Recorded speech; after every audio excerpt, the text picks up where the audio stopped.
Jangan lupa subscribe dan nyalakan lonceng notifikasinya. PKTV Grecek Beneh. Besarnya kepulan asap tampak terlihat hingga pusat kota, membumbung tinggi berasal dari tempat pembuangan akhir atau TPA Bukit Pinang, Kota Samarinda sejak Minggu siang pukul 11.30 waktu Indonesia Tengah. Api berkobar tiada hentinya akibat sampah yang dalam kondisi kering dan angin kencang yang dengan cepat membuat api semakin menyebar. Dalam kurun waktu 40 menit sejak titik awal api dilaporkan, sudah 100 meter persegi lahan dengan kedalaman 30 meter sampah yang telah menjadi bahan bakar api. BPBD Disdamkar Kota Samarinda hingga unsur terkait lainnya langsung terjun ke lapangan berkolaborasi berupaya mengendalikan api. Berkaca dari pengalaman di tahun sebelumnya, strategi pemadaman yang diterapkan yakni mengisolasi api untuk mencegah api kian menyebar. Selain itu, pemadaman di tingkat bawah dengan membasahi sampah di bagian dalam juga dilakukan. Selain itu, petugas juga mencampurkan air dengan tanah untuk membantu memadamkan api. Upayanya kita sementara melakukan penyemprotan baik di sisi lapisan atas maupun di lapisan bawah dengan menggunakan semacam tongkat semprotan yang posisinya di bawah. Nah, kalau belajar dari pengalaman tahun 2022 itu penanganannya dengan cara memblending. Jadi sampah di blending dengan tanah, ya waktu itu dalam waktu 2 minggu itu alhamdulillah bisa padam. Dan ini nanti kita pantau dulu.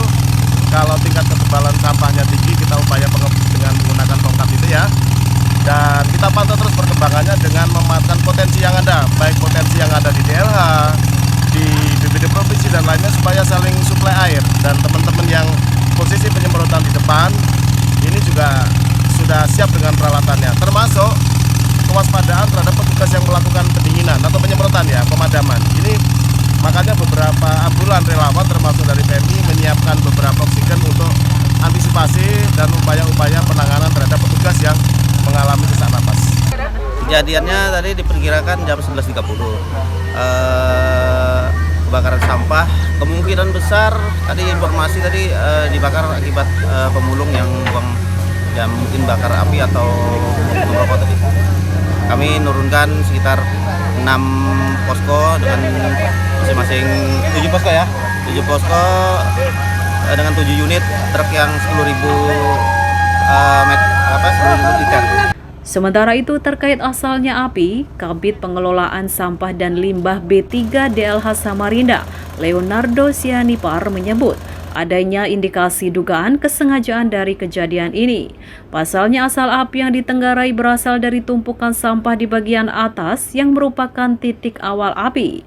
Terlebih kondisi TPA Bukit Pinang sendiri yang sudah sejak lama ditutup.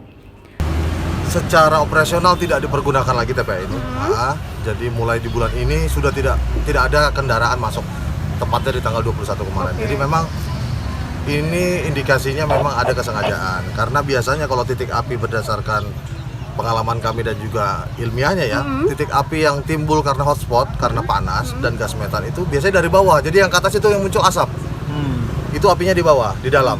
Tapi kalau titik apinya di atas, apinya apalagi membara seperti ini, kemungkinan besar dibakar dengan sengaja ataupun tidak sengaja dari oknum. Dari pantauan hingga Senin siang, api terlihat masih berkobar di lokasi. Bahkan beberapa petugas dan relawan yang bertugas mengalami sesak nafas akibat terpapar asap. Cuaca yang terik, sumber air terbatas, dan titik api yang sulit dijangkau menjadi beberapa kendala petugas di lapangan. Asap pun kini mulai menyebar dan menimbulkan bau tak sedap di sekitar wilayah yang cukup berdekatan dengan lokasi. Demikian Excel Aldiansah, PKTV Samarinda mewartakan.